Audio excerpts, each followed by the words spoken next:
Hozir Jidda shahriga qarab yo'lga chiqamiz.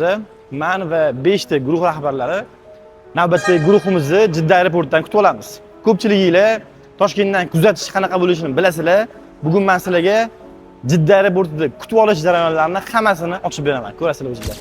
سبحان الذي سخر لنا هذا وما كنا له مقرنين وإنا إلى ربنا لمنقلبين. Allohim safarlarimizni xayrli, barakatli qilgin.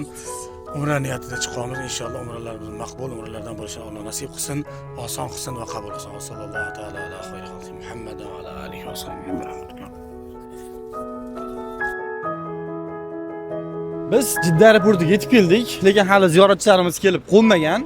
Hozir mana avtobusimiz ham yetib keldi. Hozir mana guruh rahbarimizdan so'raymiz jarayonlarni. Rustam aka, avtobusimiz keldi. Xo'p, endi birma-bir nima jarayonlar bizani kutyapti? Shuni gapirib bersangiz. Birinchi qiladigan ishimiz mana bu nakleykalarni yopishtiramiz. Bu qaysi guruhligi va bu qaysi firmaligi. Odamlar adashtirib ketmasligi uchun mana bu joyga yopishtiramiz ichkaridan. Xo'p, buni yopishtiramiz hozir. Keyin qo'yib turamiz. Keyin ichkariga kirib konditsioneri ishlayaptimi yo'qmi? Shuni tekshiramiz. Ishlayapti. Keyin bu yoqda tekshiramizki, xolodilniki bor, xolodilnikda suv bormi yo'qmi? Shuni tekshiramiz. Va tozaligini nazorat qilib chiqamiz, atrofini. Haqiqatda tozami yo toza emasmi?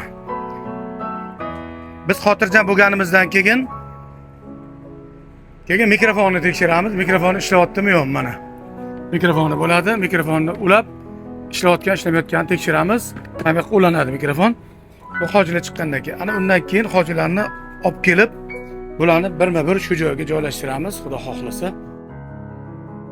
1 2 3 4. Ko'rib turganingizdek, Jidda aeroportiga 4 ta avtobus yetib keldi. Hozir bilan hammaligisi Madina-i Munawvara tomon yo'lga chiqishadi. Lekin hali ziyoratchilar aeroportdan chiqqani yo'q. Hozir ziyoratchilarni kutib olishni ham davomini siz bilan birga ko'ramiz. Rustam aka, avtobuslarimiz tayyor, turibdi pastda. Endi keyingi jarayon haqida gapirib bersangiz. Keyingi jarayonimiz shundan iboratki, hozir hojilar mana bu tarafdan chiqishni boshlaydi mehmonlarimiz va shundoq kelib mana bu eskalatordan pastga tushishadi. Akvariumning 10 tarafidan pastga tushishadi. Pastda bizani o'sha 4 ta xodim kelgan, birga kutib olishga. Hozir ikkitamiz bu yoqda turibmiz, ikkita pastda turadi.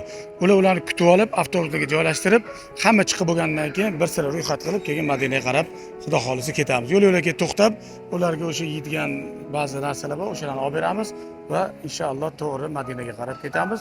Madinada joylarimiz, xonalarimiz tayyor turibdi. Borishi bilan xonalarga joylashtirib yuboramiz va inshaalloh ziyoratlarni boshlab yuboramiz.